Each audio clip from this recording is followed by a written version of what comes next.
펜타곤이 발칵 뒤집혔습니다. 2억 8천만 원짜리 미국 미사일이 8발 중 1발만 명중한 그 자리에서 3,500만 원짜리 한국산이 8발 전부 명중했습니다. 가격은 80분의 1, 명중률은 8배. 미 해군 장교들은 입을 다물지 못했습니다. 하지만 진짜 충격은 그 다음이었습니다. 12년 전 바로 이 기술을 휴지통에 던진 사람이 있었습니다. 펜타곤 감사관 사브리나 콜드웰. 그녀가 의회 청문회에서 폭탄 발언을 했습니다. 제 인생 최악의 실수였습니다. 그 충격적인 전말을 지금 공개합니다. 구독과 좋아요를 눌러주시고 감동의 대한민국이라고 댓글을 남겨주세요. 저는 사브리나 콜드웰, 펜타곤에서 무기 성능만 따지는 감사관입니다. 제가 사인하면 수조 원이 움직이고 제가 고개를 저으면 수조 원이 멈춥니다. 새벽 4시 제 휴대전화가 울렸습니다. 화면에 떠오른 이름을 보는 순간 제 심장이 철렁 내려앉았죠. 삼성급 장성의 이름이었습니다. 지금 당장 펜타곤 지하 분석실로 오라는 지시였어요. 이 시간에 이런 호출은 단 한 가지 의미였습니다. 뭔가 크게 잘못됐다는 것이죠. 30분 뒤 저는 지하 분석실 앞에 서 있었습니다. 문을 열자마자 냉기가 얼굴을 때렸어요. 에어컨이 아니었습니다. 회의실 안 분위기 자체가 얼어붙어 있었죠. 장성 4명이 테이블에 앉아 있었습니다. 그리고 그 한복판에 콜린 드레이크가 있었어요. 미국 최대 방산업체의 수석 로비스트였습니다. 콜린은 저를 보자마자 미소를 지었습니다. 그 미소가 제 등골을 서늘하게 만들었죠. 비싼 게 곧 정의라는 얼굴로 살아온 인간이었습니다. 제네비브 스톤 사령관이 입을 열었습니다. 콜드웰 앉으세요. 저는 빈자리에 앉았습니다. 그 순간 스크린에 데이터가 떴어요. 미사일 명중률이었습니다. 8발 발사 1발 명중. 12%였습니다. 제 눈이 그 숫자에 고정됐죠. 이건 말이 안 됐습니다. 공식 테스트에서는 90%가 넘었던 시스템이었어요. 그런데 실전 환경에서는 12%라고요? 사령관이 말했습니다. 작년 림팩 훈련 데이터입니다. 다중 표적 상황이었죠. 콜린이 끼어들었습니다. 사령관님, 그건 예외 상황이었습니다. 해무가 심했고 표적도 너무 많았죠. 정상적인 조건이 아니었어요. 저는 속으로 웃었습니다. 정상적인 조건이 아니라고요? 전쟁이 정상적인 조건에서 벌어지나요? 사령관이 콜린을 쳐다봤습니다. 드레이크 씨, 우리 시스템이 악조건에서 작동하지 않는다면 그건 쓸모없는 겁니다. 콜린의 얼굴이 굳었습니다. 하지만 곧 다시 미소를 지었죠. 사령관님, 시스템 업그레이드를 논의하시죠. 저희가 최선의 솔루션을 드리겠습니다. 그 순간 저는 깨달았습니다. 이 자리는 사실 확인이 아니었어요. 돈 싸움이었습니다. 콜린은 더 비싼 업그레이드를 팔려고 했고 군은 증거가 필요했죠. 그래서 저를 부른 겁니다. 숫자로 말하는 사람을요. 저는 데이터를 다시 봤습니다. 해무, 다중표적, 고속기동. 변수가 많았던 건 사실이었어요. 하지만 변수는 핑계가 아니었습니다. 전장에서는 늘 변수가 있으니까요. 사령관이 저를 봤습니다. 콜드웰, 당신 의견은 어떻습니까? 저는 숨을 깊이 들이마셨습니다. 제 입에서 나올 말이 누군가의 수십억 달러를 움직일 거라는 걸 알았죠. 사령관님, 실전 데이터가 이 정도라면 시스템에 구조적 문제가 있는 겁니다. 업그레이드로 해결될 수준이 아니에요. 콜린의 미소가 사라졌습니다. 콜드웰, 당신은 숫자만 보고 판단하는군요. 전략적 가치는 생각하지 않나요? 저는 그를 똑바로 쳐다봤습니다. 전략적 가치는 명중률에서 나옵니다. 드레이크 씨. 회의실이 조용해졌습니다. 사령관이 고개를 끄덕였죠. 대안을 찾아야 합니다. 콜린이 말했습니다. 사령관님, 저희 시스템보다 나은 게 어디 있습니까? 러시아나 중국 무기를 쓰시겠어요? 사령관은 대답하지 않았습니다. 대신 참모에게 고개를 돌렸죠. 그 참모가 파일을 꺼냈습니다. 사령관님, 작년 림팩에서 한 가지 흥미로운 데이터가 있습니다. 한국 팀이 참가했었죠. 제 귀가 쫑긋했습니다. 한국이라고요? 참모가 스크린에 새 데이터를 띄웠습니다. 한국 비룡 시스템입니다. 같은 조건에서 테스트했어요. 숫자가 나타났습니다. 8발 발사 8발명 중 100%였습니다. 저는 눈을 의심했습니다. 100%라고요? 콜린이 웃었습니다. 그건 조작된 데이터일 겁니다. 한국이 뭘 안다고요? 저는 그 숫자를 계속 쳐다봤습니다. 100%. 제 머릿속에서 뭔가 울렸어요. 하지만 동시에 불편함도 올라왔습니다. 한국 무기라고요? 값싼 복제품 아닌가요? 사령관이 말했습니다. 검증이 필요합니다. 콜드웰, 당신이 직접 확인하세요. 저는 고개를 끄덕였습니다. 알겠습니다, 사령관님.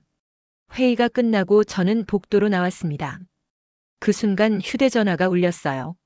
줄리언이었습니다. 제 약혼자였죠. 저는 전화를 받았습니다. 여보, 지금 새벽인데. 줄리언의 목소리가 차가웠습니다. 사브리나, 그 한국 거는 건드리지 마. 저는 멈춰섰습니다. 무슨 소리야? 줄리언이 말했습니다. 콜린한테 들었어. 너 한국 시스템 검증하러 간다며? 그건 건드리면 안 돼. 너 다친다. 저는 눈살을 찌푸렸습니다. 왜 그래야 하는데? 줄리언이 한숨을 쉬었습니다. 그냥 내 말 들어. 이건 기술 문제가 아니야. 정치야. 전화가 끊겼습니다. 저는 화면을 멍하니 쳐다봤죠. 제 약혼자가 방금 뭐라고 한 거죠? 한국권을 건드리지 말라고요? 저는 복도를 천천히 걸었습니다. 머릿속이 복잡했어요. 100% 명중률. 한국 시스템. 줄리언의 경고. 그리고 제 마음속 깊은 곳에 박힌 불안. 싸구려는 위험하다는 믿음이었습니다. 12년 전 제 동료가 다쳤을 때 그 믿음이 생겼죠. 값싼 대체품 때문이었습니다. 그날 이후 저는 결심했어요. 싼 건 절대 믿지 않겠다고. 사람 목숨이 걸린 일에 돈을 아끼면 안 된다고요. 그런데 지금 100% 명중률을 보여준 시스템이 한국 거라고요? 저는 고개를 저었습니다. 뭔가 잘못됐어요. 데이터가 틀렸거나 조건이 달랐거나 아니면 조작됐거나. 저는 진실을 찾아야 했습니다. 숫자는 거짓말을 하지 않으니까요. 하지만 제 마음 한구석에서 작은 목소리가 속삭였습니다. 만약 그 숫자가 진짜라면? 만약 한국이 정말 그렇게 잘 만들었다면? 그럼 제가 그동안 믿었던 게 전부 틀린 건가요? 저는 그 생각을 머리에서 밀어냈습니다. 아니야. 싼 건 위험해. 늘 그랬어. 저는 엘리베이터에 올라탔습니다. 문이 닫히면서 제 얼굴이 금속에 비쳤죠. 피곤한 얼굴이었습니다. 하지만 눈빛만은 날카로웠어요. 저는 숫자만 믿는 사람이었습니다. 그리고 이번에도 숫자가 진실을 알려줄 거예요. 설령 그 진실이 제가 원하는 게 아니더라도요. 이틀 뒤 저는 다시 같은 회의실에 있었습니다. 이번에는 더 많은 사람이 모였어요. 해군 작전부장, 공군 획득 책임자, 그리고 국방부 예산 담당자까지. 콜린도 다시 와 있었습니다. 여전히 그 자신만만한 미소를 띠고 있었죠. 사령관이 입을 열었습니다. 오늘은 작년 림팩 훈련 영상을 보겠습니다. 전체 상황을 이해하기 위해서죠. 스크린에 영상이 재생됐습니다. 하와이 앞바다였어요. 화면에 미사일 발사 장면이 나왔습니다. 우리 최신의 시스템이었죠. 첫 발이 날아갔습니다. 표적을 향해 날카롭게 굽어지더니 빗나갔어요. 두 번째 발도 마찬가지였습니다. 세 번째는 바다에 떨어졌죠. 저는 숨을 참았습니다. 네 번째, 다섯 번째, 여섯 번째. 전부 빗나갔어요. 일곱 번째도 실패했습니다. 마지막 여덟 번째만 겨우 명중했죠. 회의실이 조용했습니다. 누구도 말하지 않았어요. 콜린이 먼저 입을 열었습니다. 사령관님, 보시다시피 조건이 매우 열악했습니다. 해무가 시야를 가렸고 표적이 동시에 8개나 기동했죠. 이건 정상적인 교전 상황이 아니에요. 작전부장이 말했습니다. 드레이크 씨, 중국이나 북한이 우리를 공격한다면 표적이 한두 개일까요? 수십 개가 동시에 올 겁니다. 그게 현대전이에요. 콜린의 미소가 흔들렸습니다. 물론입니다. 하지만 시스템 업그레이드로 충분히 개선할 수 있어요. 저희가 새로운 알고리즘을 개발 중입니다. 예산 담당자가 끼어들었습니다. 얼마나 걸리죠? 콜린이 잠깐 머뭇거렸습니다. 2년 정도면 됩니다. 그리고 비용은요? 한 시스템당 5억 달러 정도 추가 투자가 필요합니다. 회의실에서 한숨 소리가 들렸습니다. 저는 계산기를 두드렸어요. 우리 함대에 배치된 시스템만 40개였습니다. 5억 곱하기 40, 200억 달러였죠. 그것도 2년을 기다려야 하고요. 사령관이 말했습니다. 드레이크 씨, 우리에게 2년이 없습니다. 지금 당장 작동하는 시스템이 필요해요. 콜린이 얼굴을 굳혔습니다. 사령관님, 미국의 기술력을 믿으셔야 합니다. 저희가 세계 최고예요. 사령관은 대답하지 않았습니다. 대신 찬물을 받죠. 한국 팀 데이터를 보여주세요. 스크린이 바뀌었습니다. 같은 림팩 훈련장이었어요. 하지만 이번엔 다른 장비가 나왔습니다. 투박한 트럭이었죠. 군용 트럭 뒤에 발사대가 달려 있었습니다. 콜린이 코웃음을 쳤습니다. 저게 뭡니까? 장난감인가요? 참모가 말했습니다. 한국 비룡 시스템입니다. 영상이 재생됐습니다. 트럭이 멈춰 섰어요. 발사대가 천천히 올라갔습니다. 그리고 첫 발이 날아갔죠.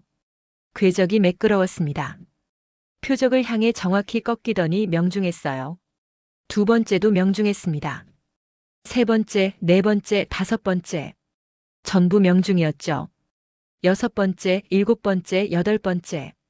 하나도 빗나가지 않았습니다. 8발 전부 명중이었어요. 회의실이 정적에 휩싸였습니다. 저는 스크린을 멍하니 쳐다봤죠. 이게 진짜라고요? 같은 조건에서요? 참모가 고개를 끄덕였습니다. 네, 같은 날 같은 해역에서 테스트했습니다. 해무 조건도 동일했어요. 콜린이 벌떡 일어났습니다. 이건 조작입니다. 한국이 데이터를 조작한 거예요. 실제로 이런 결과가 나올 리 없어요. 작전부장이 차갑게 말했습니다. 증거가 있습니까? 콜린이 말문이 막혔습니다.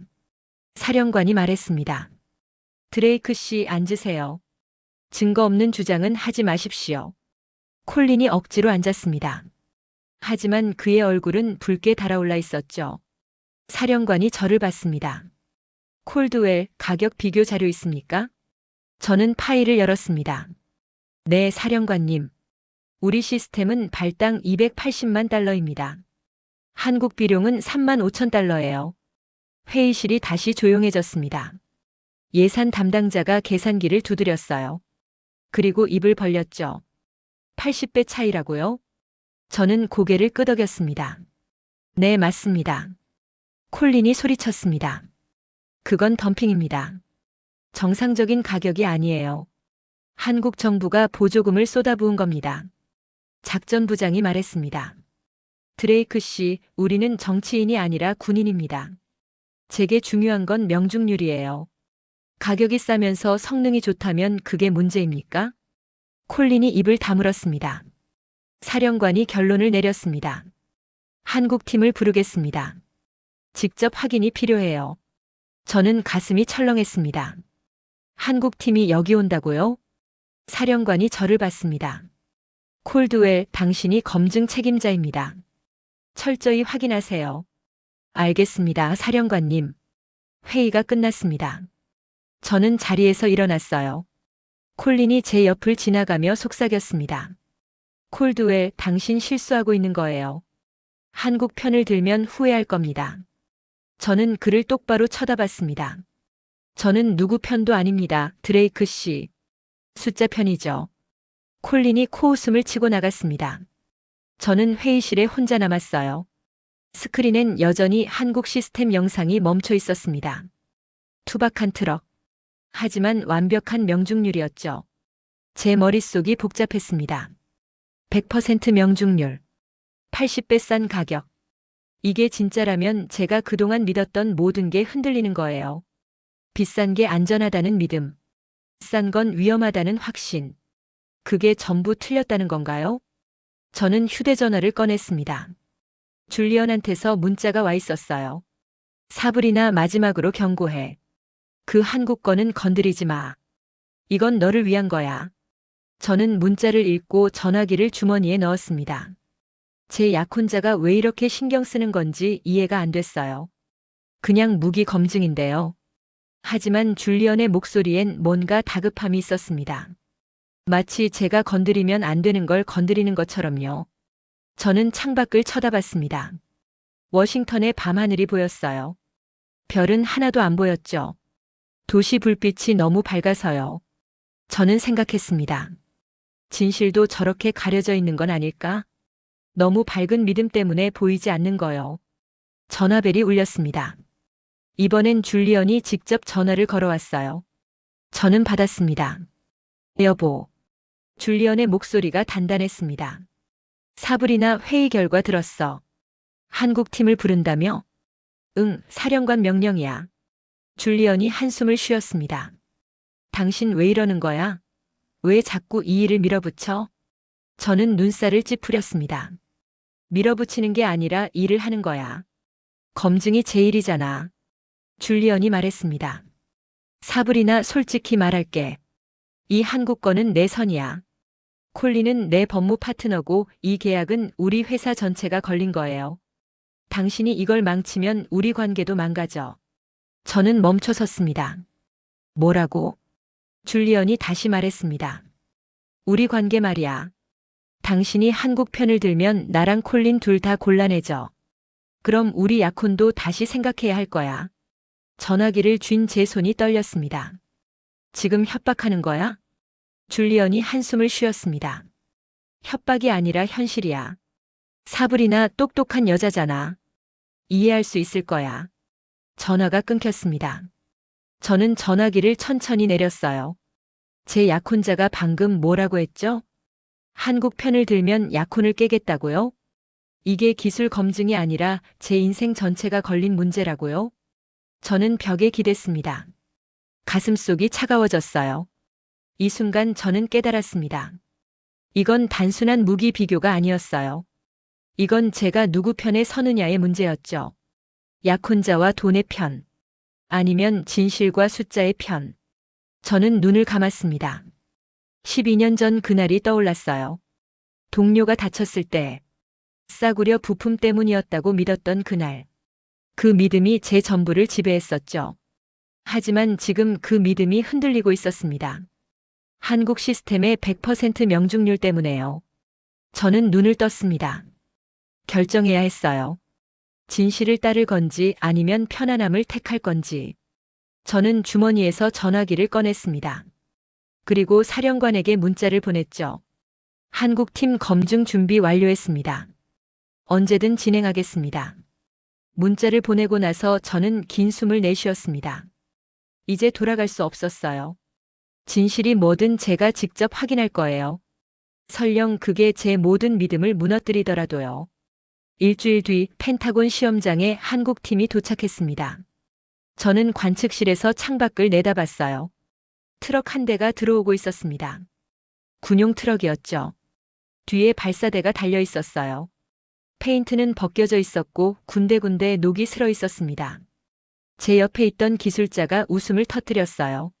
저게 뭡니까? 박물관에서 가져온 건가요? 다른 사람들도 웃기 시작했습니다. 콜린이 회의실 뒤쪽에서 큰 소리로 말했죠. 장난감이군요. 저걸로 우리 최신의 시스템과 비교하겠다고요? 미군 품격에 안 맞습니다. 저는 아무 말도 하지 않았습니다. 하지만 제 마음속에서도 똑같은 생각이 올라오고 있었어요. 저게 100% 명중률을 냈다고요? 말도 안 돼요. 트럭이 시험장 중앙에 멈춰 섰습니다. 문이 열리고 사람들이 내렸어요. 5명이었습니다. 전부 작업복 차림이었죠. 군복도 아니었어요. 그냥 평범한 기술자처럼 보였습니다. 한 사람이 발사대 쪽으로 걸어갔어요. 키가 크고 마른 남자였습니다. 안경을 쓰고 있었죠. 참모가 말했습니다. 저분이 윤태성 팀장입니다. 한국 국방 연구개발 유도무기 팀 리더예요. 저는 윤태성을 쳐다봤습니다. 그는 발사대를 점검하고 있었어요. 말이 없었습니다. 다른 팀원들과도 대화하지 않았죠. 그냥 조용히 장비를 만지고 있었어요. 콜린이 비웃었습니다. 저 사람이 팀장이라고요? 말도 못하나 봐요. 사령관이 마이크를 켰습니다. 준비됐습니까? 윤태성이 고개를 끄덕였습니다. 한마디도 하지 않았어요. 그냥 엄지손가락을 들어 보였죠. 사령관이 저를 봤습니다. 콜드웰 조건 설정하세요. 저는 콘솔 앞에 앉았습니다. 그리고 조건을 입력했어요. 다중 표적 8개. 고속 기동. 해상 해무 시뮬레이션. 우리 시스템이 실패했던 바로 그 조건이었습니다. 시작 신호가 떨어졌습니다. 트럭 뒤에 발사대가 천천히 올라갔어요. 유압 소리가 들렸습니다. 낡은 기계음이었죠. 콜린이 중얼거렸습니다. 저 소리 좀 들어봐요. 고물이잖아요. 발사대가 완전히 올라갔습니다. 그리고 첫 번째 로켓이 발사됐죠. 화염이 뿜어져 나왔습니다. 로켓이 하늘로 날아올랐어요. 궤적이 매끄러웠습니다. 포물선을 그리며 올라가더니 급격히 꺾였죠. 첫 번째 표적을 향해 돌진했습니다. 명중이었어요. 두 번째 로켓이 발사됐습니다. 역시 명중이었죠. 세 번째, 네 번째. 전부 명중이었습니다. 회의실이 조용해졌어요. 아무도 웃지 않았습니다. 다섯 번째, 여섯 번째. 계속 명중이었죠. 일곱 번째 로켓이 날아갔습니다. 표적이 급격히 방향을 틀었어요. 하지만 로켓도 따라 틀었습니다.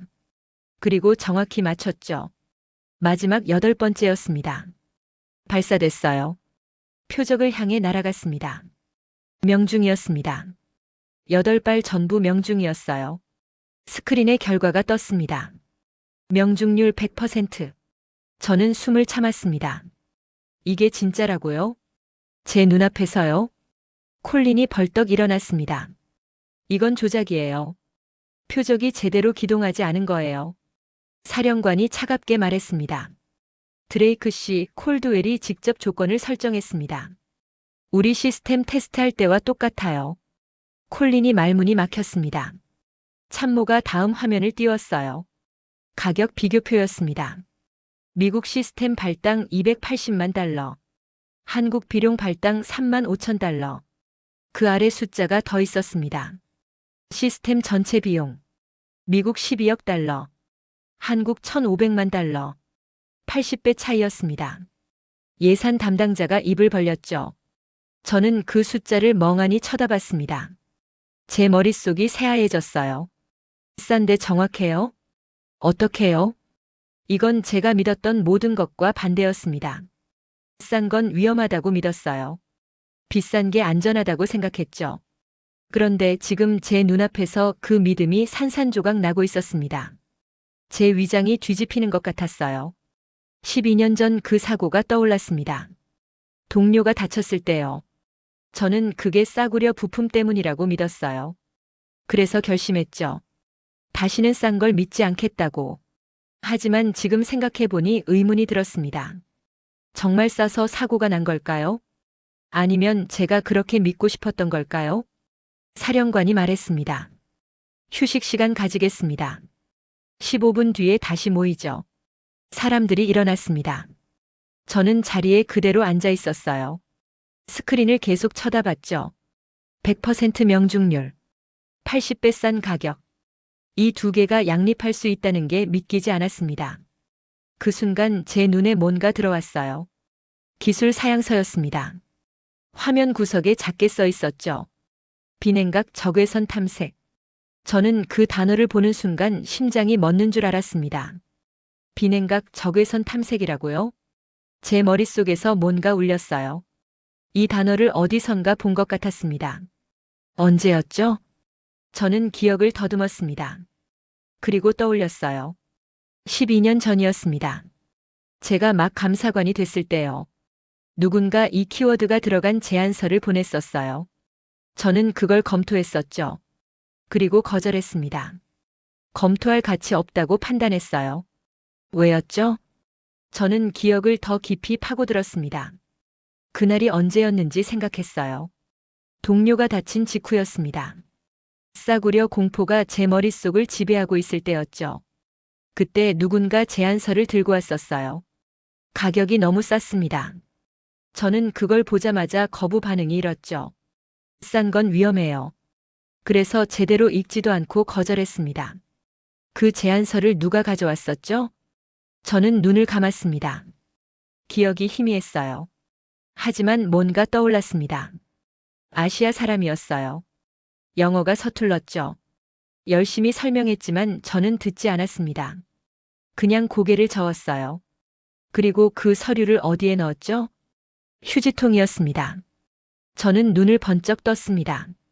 설마요. 그게 한국 팀이었나요? 12년 전에요. 저는 급하게 콘솔을 조작했습니다.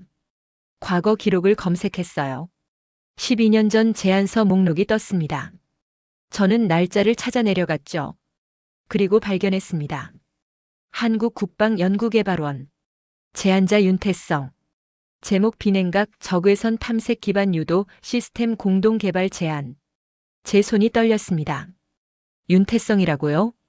방금 밖에서 테스트한 그 사람이요? 저는 상태란을 봤습니다. 검토 불가. 담당자 사브리나 콜드웰. 이유 기술적 타당성 부족. 제 이름이 거기 박혀 있었습니다. 저는 의자에 깊이 앉았어요. 제가 12년 전에 거절한 게 바로 이거였어요. 지금 100% 명중률을 보여준 바로 그 기술이요. 제 입에서 신음이 새어나왔습니다. 제가 뭘 한 거죠? 제가 무엇을 휴지통에 던진 거예요? 12년이요. 12년 동안 이 기술이 묻혀 있었어요. 제 편견 때문에요. 제 트라우마 때문에요. 저는 머리를 감싸쥐었습니다. 가슴이 무너지는 것 같았어요. 만약 제가 그때 제대로 검토했다면 어땠을까요? 12년 전부터 이 시스템을 쓸 수 있었을까요? 얼마나 많은 돈을 아낄 수 있었을까요? 얼마나 많은 생명을 구할 수 있었을까요? 저는 숨을 크게 들이마셨습니다. 진정해야 했어요. 아직 확실하지 않았습니다. 제가 거절한 게 정말 이 기술인지 확인해야 했죠.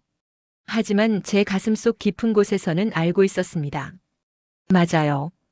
제가 휴지통에 던진 게 바로 이거예요. 12년 전 그날 제가 저지른 최악의 실수였습니다.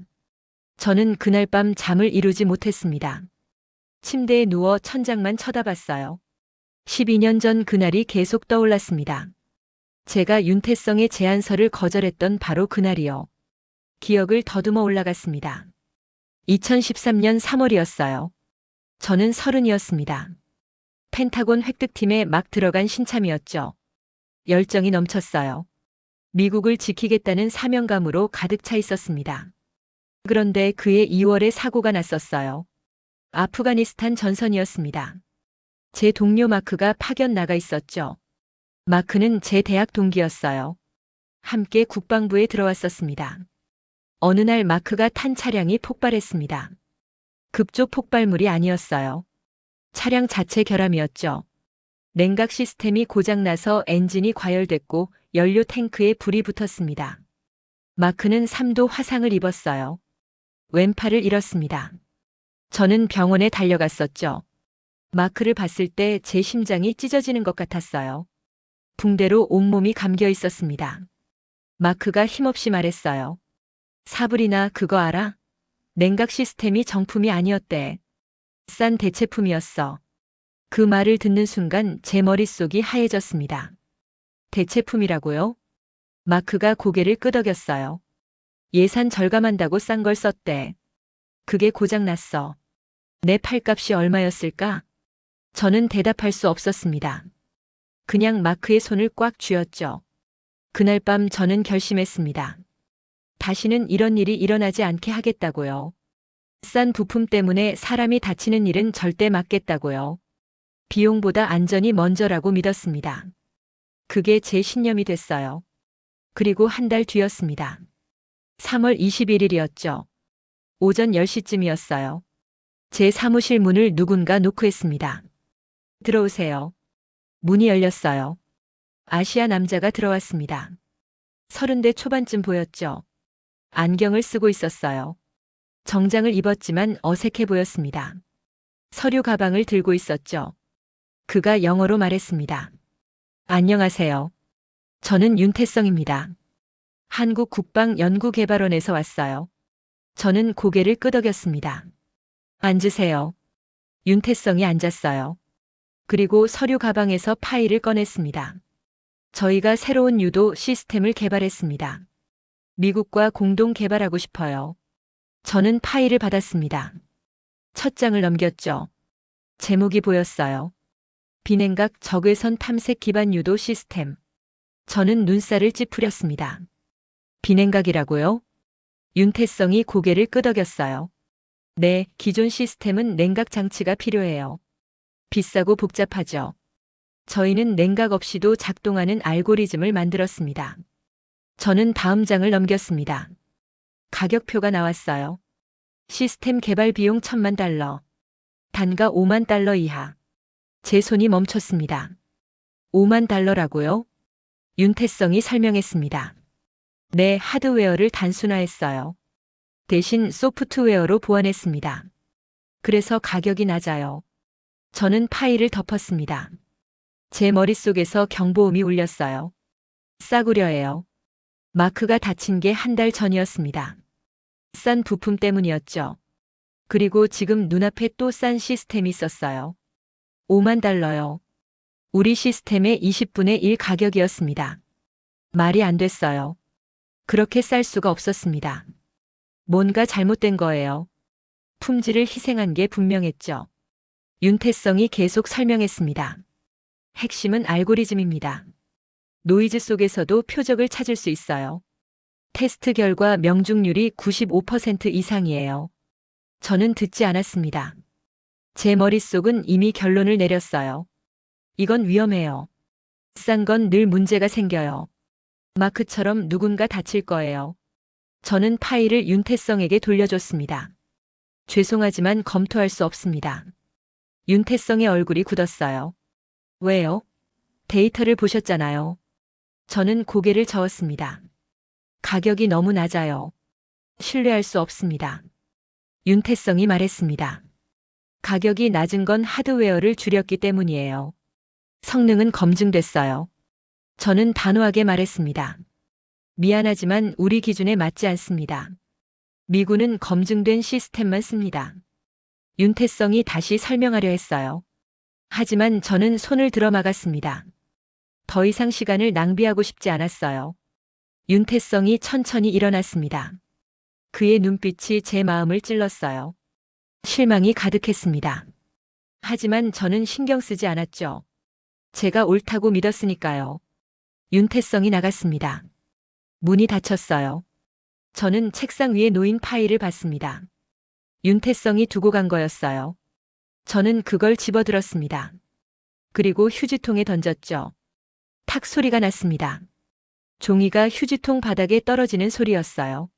저는 그 소리를 듣고 안도했습니다. 위험한 걸 막았다고 생각했죠. 싼 시스템이 미군에 들어오는 걸 저지했다고요.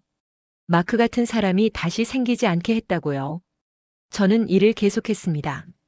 그 일을 까맣게 잊었어요. 그냥 수많은 거절 중 하나였으니까요. 하지만 지금 돌이켜보니 알겠습니다. 제가 휴지통에 던진 건 종이가 아니었어요. 누군가의 12년이었습니다. 그날 밤 저는 침대에서 일어났습니다. 잠이 오지 않았어요. 거실로 나갔죠. 창밖을 쳐다봤습니다.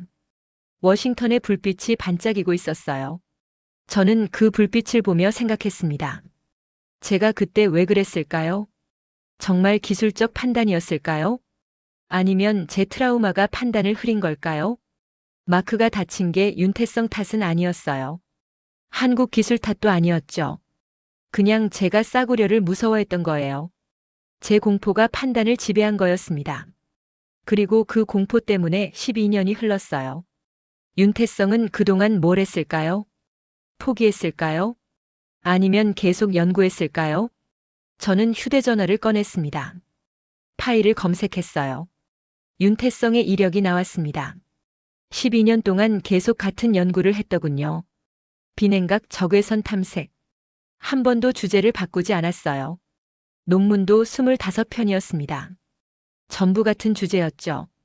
특허도 12개였어요. 역시 같은 분야였습니다. 저는 논문 날짜를 봤습니다. 제가 거절한 바로 다음 달부터 시작됐어요. 그리고 12년 내내 이어졌습니다. 제 가슴이 무너졌습니다. 윤태성은 포기하지 않았어요. 제가 거절했는데도요. 미국이 문을 닫았는데도요. 그는 계속 연구했습니다. 12년 동안요. 하루도 쉬지 않고요. 그리고 결국 해냈어요. 100% 명중률을요. 저는 휴대전화를 내려놓았습니다. 눈물이 나올 것 같았어요. 제가 휴지통에 던진 건 종이가 아니었습니다. 한 사람의 꿈이었어요. 한 나라의 기회였죠. 그리고 12년의 시간이었습니다. 저는 창밖을 다시 봤습니다. 동쪽 하늘이 밝아오고 있었어요. 새벽이었습니다. 저는 결심했습니다. 이제라도 바로 잡아야 한다고요. 제가 저지른 실수를요. 윤태성에게 사과해야 했어요. 그리고 진실을 밝혀야 했습니다. 설령 그게 제 경력을 끝내더라도요. 사흘 뒤 저는 하와이행 비행기에 올랐습니다. 림팩 훈련장에서 직접 검증하라는 명령이었어요. 사령관은 확실한 증거를 원했죠. 펜타곤 시험장 결과만으로는 부족했습니다. 실전 환경에서 다시 테스트해야 했어요. 저는 창밖을 내다봤습니다. 구름이 흘러가고 있었죠. 제 마음도 그 구름처럼 복잡했어요. 윤태성을 다시 만나야 했습니다. 12년 만에요. 뭐라고 말해야 할까요? 죄송하다고요? 제가 당신 12년을 휴지통에 던졌다고요? 말이 안 나올 것 같았어요. 하와이에 도착했습니다. 공항에서 군용차가 기다리고 있었어요. 훈련장까지 1시간 거리였습니다. 차 안에서 저는 자료를 다시 봤죠. 윤태성의 이력서였어요. 사진이 있었습니다. 12년 전보다 나이 들어 보였어요. 머리에 흰머리가 섞여 있었죠. 하지만 눈빛은 여전히 날카로웠습니다. 훈련장에 도착했습니다. 바다가 보였어요. 푸른 태평양이었습니다. 파도 소리가 들렸죠. 저는 차에서 내렸습니다. 한국 팀 막사가 보였어요. 트럭이 3대 서 있었습니다. 사람들이 장비를 점검하고 있었죠. 저는 그쪽으로 걸어갔습니다. 그 순간 한 사람이 눈에 들어왔어요. 윤태성이었습니다. 발사대 옆에 서 있었죠. 노트북을 보고 있었어요. 저는 멈춰 섰습니다. 심장이 빠르게 뛰었어요. 뭐라고 말하죠? 저는 숨을 깊이 들이마셨습니다. 그리고 다가갔어요. 윤 팀장님. 윤태성이 고개를 들었습니다. 저를 봤죠. 잠깐 눈이 마주쳤어요. 그의 눈빛에서 뭔가를 읽었습니다. 알아본다는 표정이었어요. 하지만 윤태성은 아무 말도 하지 않았습니다. 그냥 고개만 끄덕였죠. 저는 어색하게 말했습니다. 저는 사브리나 콜드웰입니다. 펜타곤 감사관이에요. 검증 책임자죠. 윤태성이 입을 열었습니다. 알고 있습니다. 목소리가 차가웠어요. 저는 움찔했습니다. 윤태성이 다시 말했습니다. 제 이름은 윤태성입니다. 그때도 말씀드렸습니다. 제 얼굴이 뜨거워졌어요. 12년 전 저는 그의 이름을 제대로 부르지 않았었죠. 그냥 미스터 윤이라고만 했었어요. 존중하지 않았던 거예요. 저는 고개를 숙였습니다. 죄송합니다. 윤태성은 대답하지 않았습니다. 다시 노트북으로 시선을 돌렸죠. 저는 그 자리에 서 있었어요. 뭐라고 더 말해야 할지 몰랐습니다.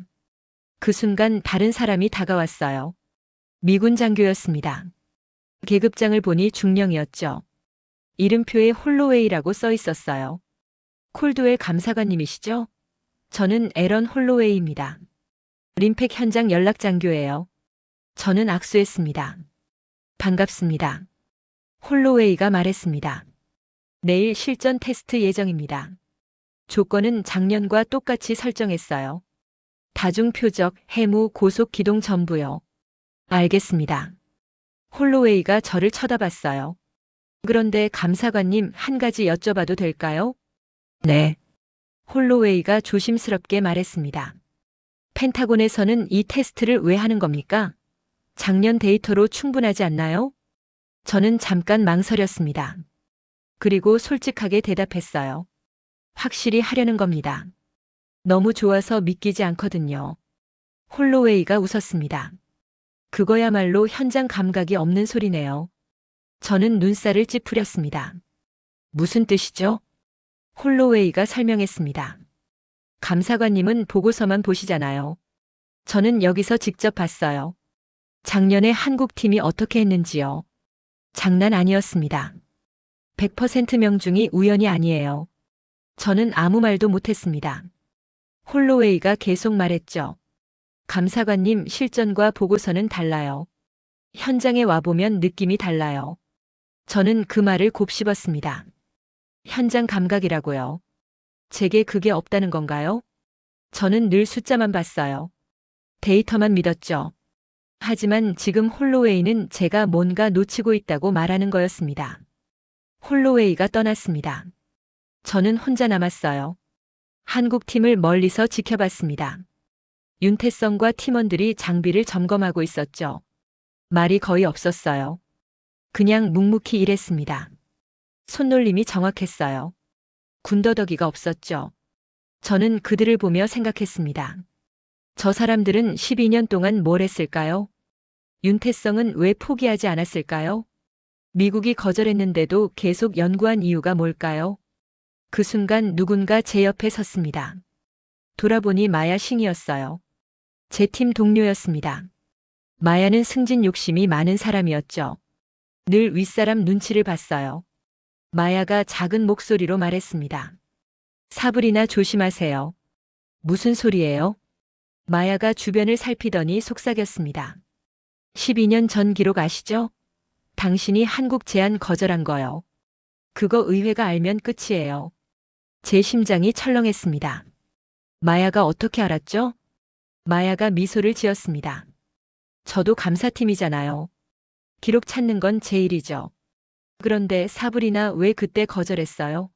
지금 보니 완벽한 기술인데요. 저는 대답하지 않았습니다. 마야가 계속 말했죠. 만약 이번 테스트에서 한국이 또 성공하면 어떻게 하실 거예요? 12년 전 거절이 실수였다는 게 드러나잖아요. 콜린이 가만히 있을까요? 저는 마야를 똑바로 쳐다봤습니다. 협박하는 거예요? 마야가 손을 흔들었습니다. 협박이 아니에요. 충고죠. 사브리나, 당신 경력 생각하세요. 이번 테스트 결과를 좀 조정할 수도 있잖아요. 제 주먹이 쥐어졌습니다. 조정이라고요? 마야가 어깨를 으쓱했습니다. 조건을 좀 더 어렵게 한다거나 평가 기준을 엄격하게 한다거나요. 방법은 많아요. 저는 한 발짝 다가섰습니다. 마야 씨, 제 일에 간섭하지 마세요. 마야가 뒤로 물러섰어요. 좋아요, 좋아요. 그냥 충고했을 뿐이에요. 마야가 떠났습니다. 저는 그 자리에 서서 주먹을 풀었어요. 손이 떨리고 있었습니다. 분노 때문이 아니었어요. 두려움 때문이었죠. 마야 말이 맞았습니다. 내일 테스트에서 한국이 성공하면 제 과거가 드러날 거예요. 12년 전 실수가 폭로될 거죠. 제 경력이 끝날 수도 있었습니다. 하지만 동시에 다른 생각도 들었어요. 그게 뭐 어때서요? 제가 잘못했으면 대가를 치러야죠. 진실이 중요했습니다. 제 경력보다요. 저는 바다를 쳐다봤습니다. 파도가 계속 밀려왔어요. 쉬지 않고요. 윤태성도 그랬을 거예요. 12년 동안 포기하지 않고 밀고 나갔을 거예요. 저는 이제 그 진실을 지켜야 했습니다. 설령 제가 무너지더라도요. 다음 날 아침 하늘이 흐렸습니다.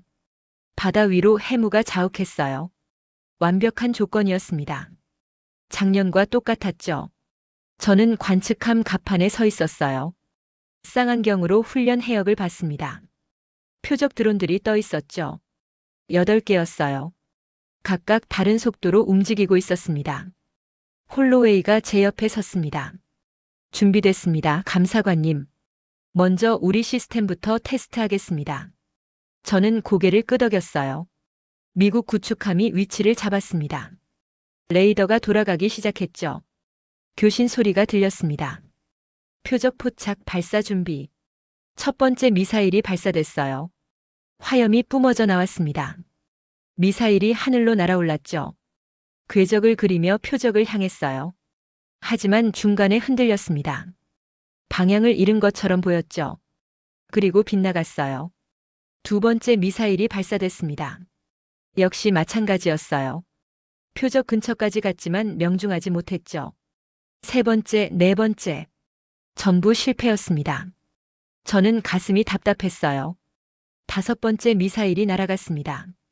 이번에도 빗나갔죠. 여섯 번째, 일곱 번째. 계속 실패였어요. 마지막 여덟 번째만 겨우 명중했습니다. 홀로웨이가 한숨을 쉬었어요. 작년이랑 똑같네요.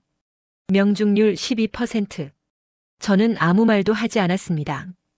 이게 우리 현실이었어요. 2억 달러짜리 시스템의 한계였죠.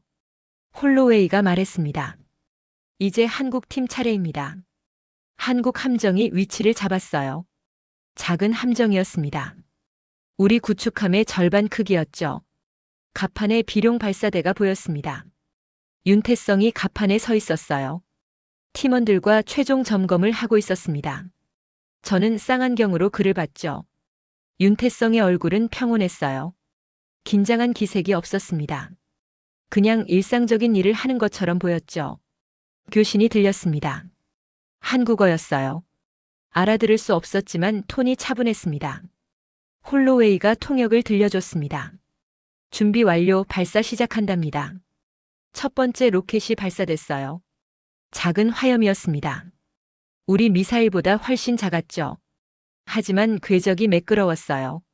흔들림이 없었습니다. 표적을 향해 정확히 날아갔죠. 명중이었어요. 저는 숨을 참았습니다. 두 번째 로켓이 발사됐습니다. 역시 명중이었죠. 세 번째, 네 번째. 전부 명중이었어요. 제 심장이 빠르게 뛰기 시작했습니다. 다섯 번째 로켓이 날아갔어요. 표적이 급격히 방향을 틀었습니다. 제일 어려운 기동이었죠. 하지만 로켓도 따라 틀었어요. 마치 살아있는 것처럼요. 그리고 정확히 명중했습니다. 여섯 번째, 일곱 번째. 계속 명중이었죠. 마지막 여덟 번째였어요. 발사됐습니다. 표적이 최고 속도로 도망쳤어요. 해무 속으로 사라졌죠. 저는 생각했습니다. 이건 못 맞출 거야. 해무 때문에 시야가 없어요. 하지만 로켓은 멈추지 않았습니다. 해무 속으로 그대로 돌진했죠. 몇 초 뒤 폭발음이 들렸어요. 명중이었습니다. 8발 전부 명중이었어요.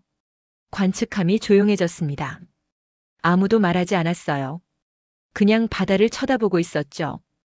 홀로웨이가 작게 중얼거렸습니다. 믿을 수가 없네요. 저는 쌍안경으로 한국 함정을 다시 봤습니다. 윤태성이 팀원들과 악수하고 있었어요. 하지만 환호는 없었습니다. 박수도 없었죠. 그냥 조용히 장비를 정리하고 있었어요. 마치 당연한 결과인 것처럼요. 저는 그 모습을 보며 깨달았습니다. 윤태성은 증명하려는 게 아니었어요. 그냥 살아남으려는 거였죠. 12년 동안 거절당했지만 포기하지 않았어요. 계속 연구했습니다. 왜냐하면 이게 그의 일이었으니까요. 이게 그의 삶이었으니까요. 증명이 아니라 생존이었던 거죠. 홀로웨이가 말했습니다. 결과가 나왔습니다. 한국 비룡 명중률 100%, 미국 시스템 명중률 12%. 저는 그 숫자를 마음속에 새겼어요. 100대 12. 8배 차이였습니다. 가격은 80배 차이인데 성능은 8배 나았죠. 말이 됐나요? 안 됐어요. 하지만 사실이었습니다. 제 눈앞에서 벌어진 일이었으니까요. 저는 관측함 난간을 잡았습니다. 손이 떨렸어요. 제 마음속에서 뭔가 무너지고 있었습니다. 12년 동안 쌓아온 믿음이었죠. 비싼 게 안전하다는 믿음. 싼 건 위험하다는 확신. 그게 전부 거짓이었어요. 아니, 거짓은 아니었죠. 제가 만든 신화였던 거예요. 제 트라우마가 만든 환상이었습니다. 마크가 다친 건 싼 부품 때문이 아니었어요. 검증되지 않은 부품 때문이었죠. 가격이 문제가 아니라 품질이 문제였던 거예요. 하지만 저는 그 둘을 섞었습니다. 싸다는 것과 나쁘다는 것을요. 그리고 그 착각 때문에 12년을 낭비했어요. 저는 눈을 감았습니다. 바람이 얼굴을 스쳤어요. 차가웠습니다. 하지만 정신이 맑아지는 느낌이었죠. 이제 알았어요. 제가 믿었던 게 틀렸다는 걸요. 제가 지켜야 할 건 가격이 아니라 진실이었다는 걸요. 그리고 윤태성이 12년 동안 지킨 게 바로 그 진실이었다는 걸요. 저는 눈을 떴습니다. 한국 함정이 항구로 돌아가고 있었어요. 저는 그 배를 쳐다봤습니다. 윤태성이 갑판에 서 있었죠. 바다를 보고 있었어요. 저는 생각했습니다. 저 사람한테 뭐라고 사과하죠? 죄송하다고요? 제가 당신 12년을 낭비하게 했다고요? 말로 될까요? 저는 결심했습니다. 말로 안 되면 행동으로 해야죠. 진실을 밝히는 거예요. 의회에서요. 공개적으로요. 제가 12년 전에 뭘 했는지 말하는 거죠. 그게 제가 할 수 있는 최소한이었습니다. 그날 저녁 저는 윤태성에게 미팅을 요청했습니다. 한국팀 숙소였어요. 간단한 회의실이었죠. 테이블 하나와 의자 몇 개뿐이었습니다. 윤태성이 들어왔어요. 노트북을 들고 있었습니다. 저는 일어나서 인사했어요. 와주셔서 감사합니다. 윤태성이 앉았습니다. 필요한 자료가 있으십니까? 저는 고개를 저었습니다. 자료가 아니라 설명이 필요해요. 어떻게 이런 결과가 가능한지요? 윤태성이 노트북을 열었습니다. 화면에 도표가 나타났어요. 복잡한 알고리즘이었습니다. 윤태성이 설명하기 시작했습니다. 미국 시스템은 냉각 방식을 씁니다. 센서를 냉각시켜서 노이즈를 줄이는 거죠. 하지만 냉각 장치는 비싸고 복잡해요. 고장도 잘 나고요. 저는 고개를 끄덕였습니다. 그래서 당신들은 냉각을 안 쓴다고요? 윤태성이 고개를 끄덕였어요. 네, 대신 알고리즘으로 노이즈를 필터링합니다. 노이즈가 있는 상태에서도 표적 신호를 찾아내는 거죠.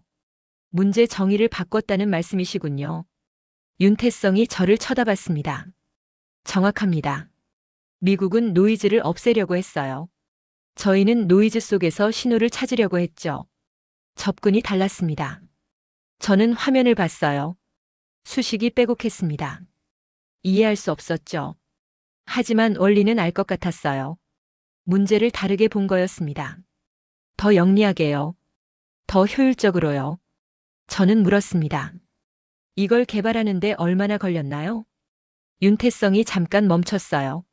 그리고 대답했습니다. 12년입니다. 제 가슴이 무거워졌어요. 12년이라고요. 윤태성이 계속 말했습니다.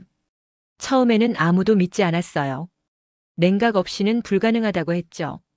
하지만 저는 가능하다고 믿었습니다. 왜요? 윤태성이 저를 똑바로 쳐다봤습니다. 문제가 하드웨어가 아니라 소프트웨어라는 걸 알았으니까요. 센서가 문제가 아니라 데이터 처리가 문제였어요. 저는 고개를 끄덕였습니다. 그래서 12년 동안 알고리즘을 연구한 거군요. 윤태성이 노트북에서 파일을 하나 꺼냈어요. 작은 수첩 이미지였습니다. 이게 뭐죠? 윤태성이 설명했습니다. 제 연구 일지예요. 2013년 3월 22일부터 시작했습니다. 하루도 빠짐없이 기록했어요. 저는 날짜를 봤습니다. 3월 22일이라고요? 그날이 제가 윤태성을 거절한 다음 날이었어요. 윤태성이 말했습니다. 2823일입니다. 하루도 안 빼고 기록했어요. 제 목이 메었습니다. 2823일이라고요? 거의 8년이었습니다. 아니, 12년이었죠. 윤태성이 수첩 페이지를 넘겼어요. 화면에 손글씨가 나타났습니다. 한글이었지만 날짜는 알아볼 수 있었어요. 매일매일 빼곡하게 써 있었습니다. 실험 결과, 실패 원인, 개선 방향. 끝없이 이어져 있었죠. 윤태성이 말했습니다. 처음 3년은 실패만 했어요. 알고리즘이 작동하지 않았죠. 4년째부터 조금씩 성과가 나왔습니다. 7년째의 돌파구를 찾았어요. 저는 그 수첩을 쳐다봤습니다. 한 사람의 12년이 거기 담겨 있었어요. 포기하지 않은 12년이요. 믿음을 지킨 12년이었죠. 저는 눈물이 날 것 같았습니다. 제가 휴지통에 던진 게 바로 이거였어요. 이 12년의 시작이었죠. 만약 제가 그때 제대로 검토했다면요? 만약 제가 편견 없이 들었다면요? 미국과 한국이 함께 이 기술을 개발할 수 있었을 거예요. 12년 전부터요. 얼마나 많은 돈을 아꼈을까요? 얼마나 많은 생명을 구했을까요? 저는 입을 열었습니다. 윤 팀장님, 제가 12년 전에 당신을 거절했습니다. 윤태성이 저를 봤어요. 알고 있습니다. 저는 계속 말했습니다. 그때 제가 잘못했어요. 당신 기술을 제대로 보지 않았습니다. 제 편견 때문이었어요.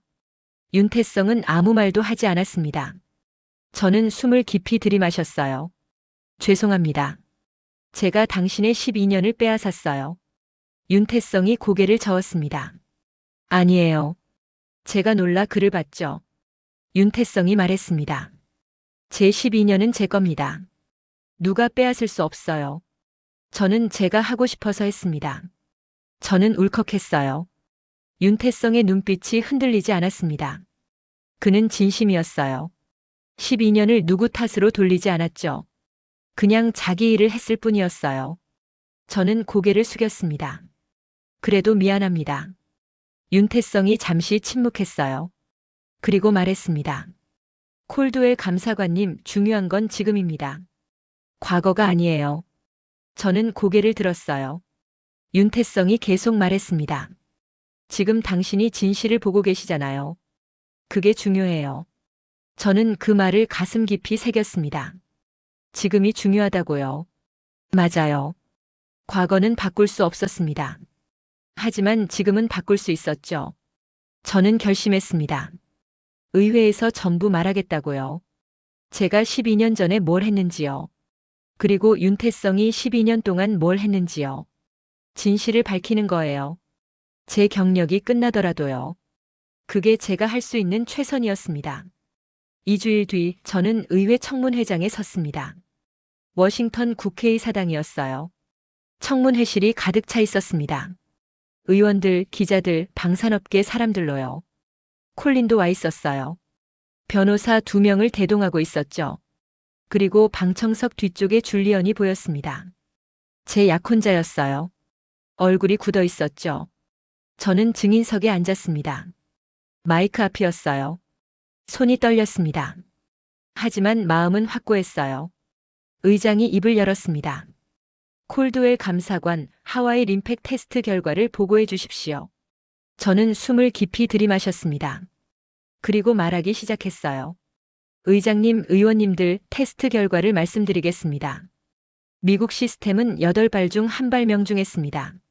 한국 비룡 시스템은 8발 전부 명중했어요. 회의장이 술렁거렸습니다. 한 의원이 물었어요. 전부 명중이라고요? 조건이 달랐던 거 아닙니까? 저는 고개를 저었습니다. 아니요, 의원님. 조건은 완전히 동일했습니다. 제가 직접 설정했어요. 콜린이 벌떡 일어났습니다. 의장님, 이해 있습니다. 한국은 덤핑으로 가격을 낮췄어요. 정부 보조금을 받았을 겁니다. 공정한 경쟁이 아니에요. 저는 콜린을 쳐다봤습니다. 드레이크 씨, 증거가 있습니까? 콜린이 말문이 막혔어요. 의장이 말했습니다. 드레이크 씨, 증거 없는 주장은 삼가십시오. 앉으세요. 콜린이 억지로 앉았습니다. 다른 의원이 물었어요. 콜드웰 감사관, 가격 차이는 얼마나 됩니까? 저는 자료를 봤습니다. 미국 시스템은 발당 280만 달러입니다. 한국 비룡은 3만 5천 달러예요. 80배 차이입니다. 회의장이 다시 술렁거렸어요. 의원 하나가 계산기를 두드렸습니다.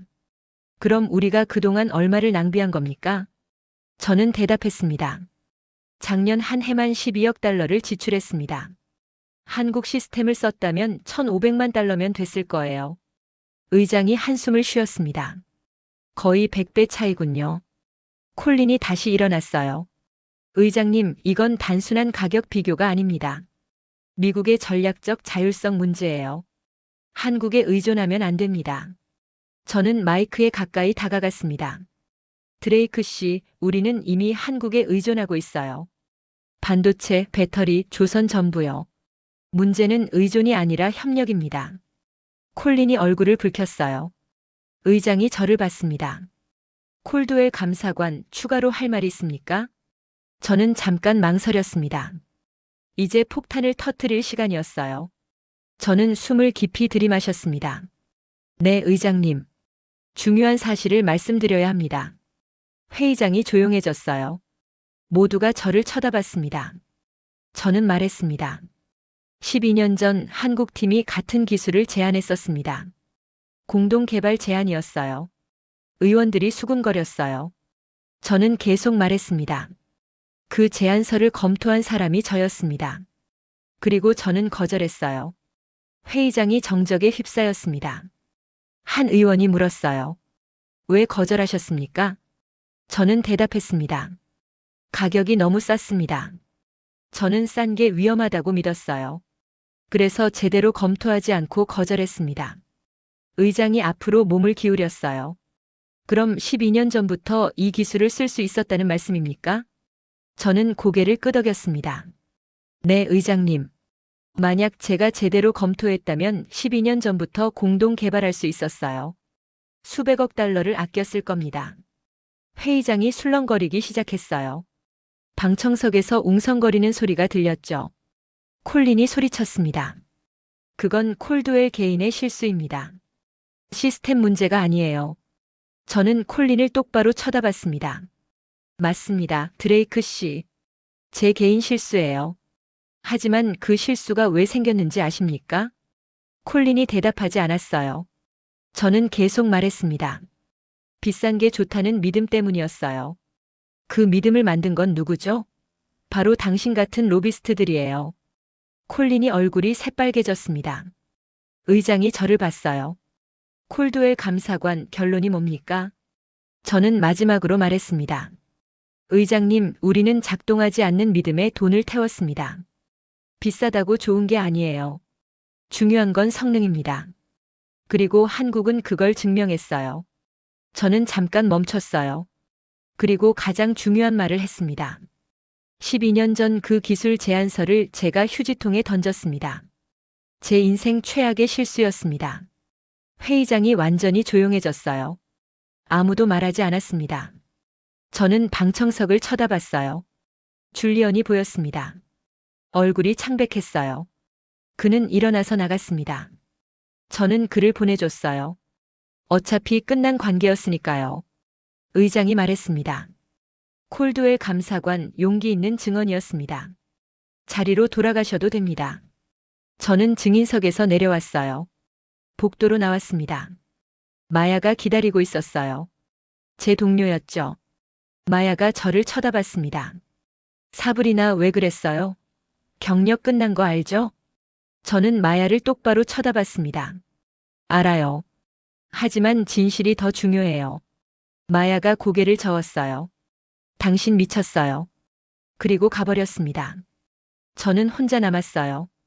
복도 끝에서 누군가 걸어오고 있었습니다. 윤태성이었어요. 그가 제 앞에 섰습니다. 저는 고개를 숙였어요. 윤 팀장님. 윤태성이 말했습니다. 감사합니다. 저는 고개를 들었습니다. 제가 감사받을 일은 안 했어요. 윤태성이 고개를 저었어요. 아니에요. 진실을 말씀하셨잖아요. 그게 가장 중요합니다. 저는 눈물이 날 것 같았어요. 윤태성이 손을 내밀었습니다. 이제부터 대등한 파트너로 일하시죠. 저는 그 손을 잡았어요.